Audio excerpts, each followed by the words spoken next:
अस्सलाम वालेकुम। Welcome to my channel Urdu centre voice. तमाम वीडियो अपडेट्स के लिए उर्दू सेंटर वॉइस को सब्सक्राइब करके बेल नोटिफिकेशन को ऑन कर लें। तो आइए सुनते हैं आज की वीडियो में एम.आर. जेम्स की एक अंग्रेज़ी कहानी से माखूज़ पुरअसरार दास्तान। ये कहानी शुरू होती है 1690 से। ये वो दौर था जब पूरे यूरोप में एक अजीब किस्म की तोहम परस्ती अपने पूरे अरूज पर थी। आज का मुहज़्ज़िब, तालीम याफ्ता और तरक्की याफ्ता यूरोप उस वक्त एक जनूनी शिद्दत पसंदी से गुजर रहा था। 1430 से लेकर 1830 तक यूरोप में 1 लाख औरतों को चुड़ैल होने के शुबे में कत्ल कर दिया गया था। इस सारे अमल को चर्च की पुष्टपनाही हासिल थी। अमूमन जिस औरत पर चुड़ैल होने का शक गुजरता उसे बगैर किसी तहकीक या सबूत के फांसी पर लटका दिया जाता। ये उसी ज़माने की बात है। इंग्लैंड के एक दूर दराज कस्बे में एक तन्हा बूढ़ी औरत रहती थी जिस पर चुड़ैल होने का इल्ज़ाम लगाया गया था। उस औरत का नाम मिसेस मदरसिवल था। उस औरत के घर के करीब ही एक बहुत बड़ी हवेली थी जिसका नाम कास्टरनिघम हॉल था। उस हवेली के मालिक का नाम सर मैथ्यूज़ था। उस हवेली के सामने एक बहुत बड़ा पेड़ उगा हुआ था जिसकी शाखें उस हवेली की दीवारों को छूती थीं। ये कहानी उसी दरख्त से मुतल्लिक है। सर मैथ्यूज़ एक दौलतमंद जागीरदार था। उसने कई दफ़ा अपने दोस्तों से जिक्र किया कि जब भी पूरा चांद होता है तो उसकी हवेली के पड़ोस में रहने वाली औरत मिसेस मदरसिवल उसके घर के बाहर उगे हुए बड़े से पेड़ पर चढ़ जाती है। उसके हाथ में एक अजीब किस्म का चाकूनुमा हथियार होता है जिसकी मदद से वो पेड़ की शाखों को काटने की कोशिश करती है, और इस सारे काम के दौरान में वो मुसलसल कुछ न कुछ बुड़बुड़ाती भी रहती है। एक बार सर मैथ्यूज़ ने उस औरत को पुकारा और उसके पीछे भी लपका। जब वो अपने बेडरूम से निकलकर दरख्त तक पहुंचा तो मिसेस मदरसिवल दरख्त से उतरकर अपने घर के पिछवाड़े में गायब हो गई। सर मैथ्यूज़ ने उसके घर का दरवाज़ा खटखटाया तो वो शब ख्वाबी के लिबास में मलबूस, नींद से बोझल, अपनी आंखें मसलती हुई दरवाजे पर नमूदार हुई। जब सर मैथ्यूज़ ने उससे उसके अमल की वजाहत चाही तो वो हैरत का इजहार करते हुए कहने लगी, ऐसा कैसे मुमकिन है? मैं तो कई घंटे से अपने कमरे में सो रही थी। उसकी बात सुनकर सर मैथ्यूज़ हैरान रह गया और चुपचाप अपने घर वापस आ गया। अगले रोज़ जब उसने इस वाक़े का जिक्र अपने दोस्तों के सामने किया तो सबकी मुत्तफ़िका राय यही थी कि ये औरत जिसका नाम मदरसिवल है यकीनन जादूगरनी या चुड़ैल है। इसे मार देना चाहिए। अब सारा गांव मदरसिवल के खिलाफ हो चुका था। फौरन चर्च से राब्ता किया गया और मदरसिवल को फांसी देने का फैसला कर लिया गया। मरने से पहले मदरसिवल चीखती रही, चिल्लाती रही, मदद के लिए पुकारती रही, अपनी बेगुनाही की दुहाई देती रही, मगर वहाँ उसकी सुनने वाला कोई ना था। सब सिर्फ फैसले पर अमल करने वाले थे। मदरसिवल को सर मैथ्यूज़ के घर के बाहर उगे हुए उसी पेड़ की एक मोटी सी शाख पर लटकाकर फांसी दे दी गई। मरते वक्त उसने जो आखिरी अल्फाज अदा किए वो बहुत अजीब थे। उसने कहा, आज के बाद इस घर में कोई मालिक नहीं रहेगा, सब मेहमान रहेंगे। मदरसिवल को तो फांसी दे दी गई थी, मगर फांसी के बाद सर मैथ्यूज़ को एक बेचैनी और जुर्म का एहसास हुआ। उसने अपने दोस्त मिस्टर वॉकर से अपनी इस पशेमानी का इजहार किया तो वो उसे तसल्ली देते हुए कहने लगा, परेशान मत हो, तुमने बिल्कुल ठीक किया है। मुझे यकीन है कि वो एक ख़तरनाक औरत थी। वॉकर के इन अल्फाज से सर मैथ्यूज़ मुतमईन हो गया। उसी शाम सर मैथ्यूज़ और वॉकर बातें करते हुए हवेली के बाग में टहल रहे थे। शाम का धुंधलका गहरा होता जा रहा था। अचानक सर मैथ्यूज़ ने उस बड़े दरख्त की तरफ इशारा किया और तकरीबन चीखते हुए बोला, ये कौन सा जानवर है जो उस दरख्त से नीचे उतर रहा है? ये बहुत अजीब लग रहा है। वॉकर ने फौरन उस दरख्त की तरफ देखा मगर उसे कुछ दिखाई न दिया। सर मैथ्यूज़ फिर चिल्लाया, गौर से देखो, उसकी 4 टांगे हैं।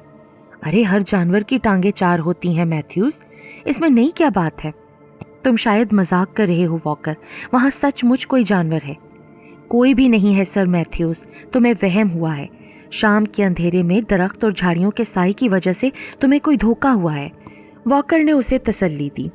सर मैथ्यूज़ ने दोबारा दरख्त की तरफ देखा तो अब वहाँ कुछ ना था। वो भी उसे अपने दिमाग का खलल समझकर चुप हो गया और वॉकर को शब बखैर कहता हुआ हवेली के अंदर चला गया। واکر اپنے گھر کی طرف چل پڑا۔ اگلی صبح جب سر میتھیوز اپنے معمول کے خلاف پورے 6 بجے اپنی خوابگاہ سے باہر نہ آیا تو اس کے ملازمین کو بہت حیرت ہوئی۔ انہوں نے کچھ دیر انتظار کیا، 6 کے بعد 7 اور پھر جب 8 بج گئے تو انہیں یقین ہو گیا کہ ضرور کچھ گڑبڑ ہے۔ سر میتھیوز کے کمرے کا دروازہ ابھی تک بند تھا۔ کئی بار دستک دینے کے بعد بھی جب اندر سے کوئی جواب نہ ملا تو وہ دروازہ توڑ کر اندر داخل ہوئے۔ ان کا خدشہ درست تھا۔ سر میتھیوز کا بے جان جسم بیڈ پر پڑا تھا، مردہ اور مکمل سیاہ۔ پورے جسم پر کوئی زخم یا نشان نہیں تھا۔ کمرے میں سب کچھ حسب معمول دکھائی دے رہا تھا، سوائے اس کے کہ کھڑکی کھلی ہوئی تھی۔ ملازمین کو پہلے تو زہر کا شبہ ہوا، لیکن جس ڈاکٹر کو بلایا گیا اسے ایسی کوئی چیز نہیں ملی اور وہ سر میتھیوز کی موت کی کوئی حقیقی وضاحت پیش نہ کر سکا۔ جب سر میتھیوز کے دوست واکر کو اس حادثے کی اطلاع ملی تو وہ سب کچھ چھوڑ چھاڑ کر کاسٹر نگھم ہال کی طرف بھاگا۔ اسے سر میتھیوز کے سرہانے ایک کتاب پڑھی نظر آئی۔ یہ کتاب شاید میتھیوز سونے سے پہلے پڑھ رہا تھا۔ اس میں خاص صفحے پر نشانی لگی ہوئی تھی۔ واکر نے جب اسے کھولا تو سب سے پہلے جس عبارت پر اس کی نظر پڑی وہ لرزا دینے والی تھی۔ وہاں لکھا تھا، اسے کاٹ دو۔ واکر ان الفاظ کے معنی سمجھنے سے قاصر تھا۔ سر میتھیوز کی خوابگاہ کو تالا لگا دیا گیا اور یہ کمرہ اگلے 40 سال تک بند رہا۔ اب اس حویلی کا مالک سر میتھیوز کا پوتا سر رچرڈز تھا۔ وہ اسی حویلی میں مقیم تھا۔ آج کل وہ اس قدیم آبائی حویلی کے کچھ حصوں کی تعمیر و مرمت اور تزئین و آرائش میں مصروف تھا۔ اس نے گھر کے قریب مقامی چرچ کو بھی وسیع کرنے کا فیصلہ کیا تاکہ زیادہ سے زیادہ لوگوں کے بیٹھنے کی گنجائش پیدا ہو سکے۔ اس غرض سے چرچ سے ملحق قبرستان کا کچھ حصہ بھی استعمال کرنا پڑا۔ جگہ حاصل کرنے کے لیے قبرستان میں موجود کچھ قبروں کو دوسری جگہ منتقل کرنے کا فیصلہ ہوا۔ انہی قبروں میں ایک قبر مسز مدر سیول کی بھی تھی، وہی عورت جسے سر میتھیوز کے زمانے میں چڑیل اور جادوگرنی قرار دے کر پھانسی پر چڑھا دیا گیا تھا۔ اس قبر کے کھلنے کی خبر سن کر گاؤں کے لوگ پرجوش ہو گئے۔ انہوں نے یہ ساری کہانی سن رکھی تھی، اس لیے وہ اس کو دیکھنے کے لیے امٹ پڑے۔ مگر جب مسز مدر سیول کی قبر کو کھولا گیا تو سب یہ دیکھ کر خوفزدہ ہو گئے کہ وہ قبر تو بالکل خالی تھی، نہ جسم، نہ ہڈیاں، نہ خاک۔ ہر کوئی اس انہونے واقعے پر چکرا کر رہ گیا۔ سب سے زیادہ حیرت اور پریشانی سر رچرڈز کو تھی۔ اس رات وہ اپنے کمرے میں پوری طرح سو بھی نہ سکا۔ تمام رات عجیب سی بے چینی رہی۔ اسے یوں لگا جیسے کوئی اس کا گلا دبا رہا ہو۔ سانس سینے میں گھٹتی محسوس ہوئی۔ کبھی یوں لگتا جیسے کمرے میں کوئی موجود ہو۔ پردے اپنے آپ بغیر ہوا کے ہلنے لگتے۔ سحری کے قریب اس کی آنکھ لگ گئی۔ پردے چونکہ اپنی جگہ سے ہٹے ہوئے تھے، اسی لیے جلد ہی سورج کی کرنوں نے سر رچرڈز کو نیند سے بیدار ہونے پر مجبور کر دیا۔ رات بھر کی اس بے چینی کے بعد اس نے فیصلہ کیا کہ وہ اپنا کمرہ تبدیل کر لے گا اور کسی پرسکون کمرے کو خوابگاہ کے طور پر استعمال کرے گا۔ اس نے اپنے ایک ملازم سے ایک بہتر کمرہ چننے میں مدد کرنے کو کہا۔ اس نے اس وسیع و عریض حویلی کا ہر کمرہ دیکھا، مگر کوئی کمرہ پسند نہ آیا۔ کوئی بہت ٹھنڈا تھا تو کسی میں گھٹن تھی، کسی کی کھڑکیاں مرضی کے مطابق نہ تھی تو کہیں شور بہت تھا۔ ہر کمرے کو دیکھتے ہوئے آخر کار وہ اسی لاک کمرے کے سامنے پہنچ گیا جسے 40 سال پہلے تالا لگایا گیا تھا اور آج تک دوبارہ کھولا نہیں گیا تھا۔ یہ اس کے دادا کی خوابگاہ تھی۔ اس کمرے کا تالا کھولو، اس نے اپنے ملازم کو حکم دیا۔ یہ سنتے ہی ملازم بدک کر چند قدم پیچھے ہٹ گیا۔ یہ ملازم اس کے دادا سر میتھیوز کے زمانے کا تھا۔ اس نے اسے تالا نہ کھولنے اور اندر نہ جانے کے لیے قائل کرنے کی ہر ممکن کوشش کی، مگر سر رچرڈز نہ مانا۔ جناب، آپ کے دادا کی موت کے بعد سے کسی نے اس دروازے کو کبھی نہیں کھولا۔ اس کے علاوہ وہ منحوس پیڑ کھڑکی کے بالکل باہر ہے۔ یہ درخت اس گھر کے لیے بہت بدقسمت ثابت ہوا ہے سر رچرڈز۔ ملازم نے وضاحت پیش کرنے کی کوشش کی، مگر سر رچرڈز نے اس کی ایک نہ سنی۔ ملازم کے ہاتھ سے چابی لی اور خود دروازہ کھول کر اندر چلا گیا۔ اسے اندر کچھ بھی غیر معمولی محسوس نہ ہوا۔ یہاں تو کوئی غیر معمولی بات نہیں جیمز، اس نے اپنے ملازم کو مخاطب کیا اور کمرے کی کھڑکی کھول دی۔ جب اس نے ایسا کیا تو دیکھا کہ درخت کتنا لمبا اور سیاہ تھا۔ اس کی شاخیں کمرے کے اندر تک پہنچنے کی کوشش کر رہی تھیں۔ सर रिचर्ड्स ने मुलाजिम से कमरे की सफाई करने को कहा। उसी लम्हे बैरूनी दरवाजे पर घंटी बजने की आवाज़ उभरी। शायद कोई मुलाकाती आया था। सर रिचर्ड्स ने मेहमान को वहीं बुलाने की हदायत की। एक मुलाजिम मुलाकाती को उस कमरे में ले आया जहां सर रिचर्ड्स खड़ा पुरानी पेंटिंग्स और दादा की किताबें देख रहा था। सर रिचर्ड्स, बेवक्त मुदाखलत के लिए माजरत चाहता हूँ। मेरा नाम विलियम वॉकर है। मेरे दादा आपके दादा के दोस्त थे। मेरे पास आपको पहुँचाने के लिए कुछ कागजात हैं। आपसे मिलकर बहुत खुशी हुई विलियम, सर रिचर्ड्स ने कहा। फिर वो अपने मुलाजिम जेम्स से कहने लगा, मेरे कपड़े और दूसरी चीज़ें इसी कमरे में पहुंचा दो। आज से मैं यहीं सोया करूंगा। उसके बाद सर रिचर्ड्स अपने मेहमान विलियम वॉकर को लेकर ड्राइंग रूम में चला गया। वहां उसने अपने मेहमान की मशरूब से तवाज़े की और ख़ुद वो कागजात देखने लगा जो विलियम वॉकर उसके लिए लेकर आया था।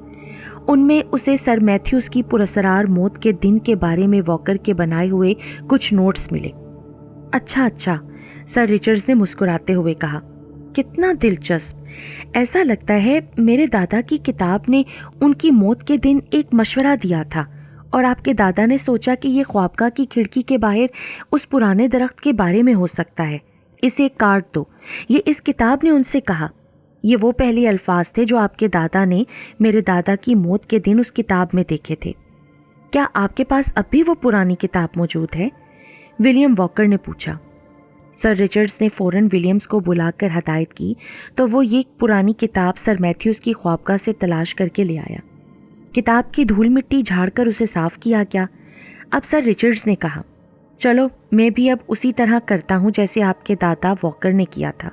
मैं इस किताब के किसी भी सफ़े को खोलकर पहले अल्फाज पढ़ूंगा। ये कहकर उसने किताब खोली और उसकी नज़र उन अल्फाज पर पड़ी, तुम मुझे सुबह ढूंढोगे और मैं यहाँ नहीं हूँगा। सर रिचर्ड्स ये अल्फाज पढ़कर सोच में पड़ गया। उसे ख्याल गुजरा कि ये अल्फाज दरख्त के बारे में है, इसलिए उसने अपने मुलाजमीन को हुक्म दिया कि अगले दिन उस दरख्त को काट दिया जाए। लेकिन सर रिचर्ड उस दरख्त को कटते हुए देखने के लिए जिंदा नहीं रहा। उस रात ठीक आधी रात को एक अजीब और खौफनाक जानवर सर रिचर्ड के बिस्तर से छलांग लगाकर उतरा और खामोशी से खिड़की की तरफ भागा। वो उस पुराने और बड़े दरख्त की सायादार शाखों में गायब हो गया। उसे देखने के लिए वहाँ कोई नहीं था, लेकिन अगली सुबह मुलाजमीन को सर रिचर्ड्स की लाश मिली, बिल्कुल ऐसे ही जैसे उसके दादा की मिली थी, मुर्दा और मुकम्मल तौर पर स्याह पड़ी थी। जब विलियम वॉकर को सर रिचर्ड्स की मौत की खबर मिली तो उसके जहन में फ़ौरन कल वाले अल्फाज उभरे जो सर रिचर्ड्स ने किताब से पढ़े थे, तुम मुझे सुबह ढूंढोगे और मैं यहाँ नहीं हूँगा। वो फौरी तौर पर कास्टर निगम हॉल पहुंचा जहां रिचर्ड्स का सारा ख़ानदान और मुलाजमीन का हजूम पुराने दरख्त के गिर्द जमा था। सर रिचर्ड्स का आखिरी हुक्म ये था कि हमें इस दरख्त को काट देना चाहिए। जेम्स ने वजाहत की और फिर धीमी आवाज़ में कहने लगा, और इस दरख्त के बारे में कुछ बहुत अजीब है जनाब। ये खोखला है, शायद इसके अंदर कोई जानदार रहता है। शाखों के करीब इसके तने में एक बड़ा सा सुराख है। बागबान ने अपनी सीढ़ी दरख्त के साथ लगाई और अंदर देखने के लिए ऊपर चढ़ गया। जैसे ही उसने सुराख से अंदर झांका, उसके चेहरे पर खौफ छा गया और उसने एक जोरदार चीख मारी। नीचे से देखने वाले बहुत से लोग चीख सुनकर भागने लगे। बागबान खुद सीढ़ी से गिरा। उसकी जलती हुई मशल खोखले दरख्त के अंदर जा गिरी। दरख्त के अंदर आग भड़क उठी। दरख्त तेजी से जलने लगा। हजूम ने देखा कि एक अजीबुल खलकत जानवर दरख्त से निकलकर तेजी से एक तरफ भागने लगा। उसकी शक्ल और जिसामत को देखकर लोग खौफ से चीखने लगे। ये जानवर एक बहुत बड़ी मकड़ी की तरह नजर आता था। उसका कद एक आदमी के सर के बराबर था और उसके बालों पर सफ़ेदी छाई हुई थी। देखते ही देखते वैसा ही एक और जानवर उस खोखले तने से निकला और पहले के पीछे भागा। देखो, एक और है, किसी और ने चिल्लाकर कहा। काफ़ी देर तक लोग उन खौफनाक जानवरों को यके बाद दीगरे आग से बचने की कोशिश करते देखते रहे और फिर उन्हें लाठियों से मार डाला। आखिरकार आग बुझ गई और विलियम वॉकर, मुलाजिम जेम्स और कुछ बहुत बहादुर लोग जले हुए दरख्त के अंदर देखने लगे। वहाँ उन्हें किसी इंसान की हड्डियाँ मिली। डॉक्टरों ने उसका मुआयना करने के बाद बताया कि ये एक औरत की लाश थी जिसकी मौत 1690 के लगभग हुई थी और ये वही साल था जब मिसेस मदर सिवल को फांसी दी गई थी।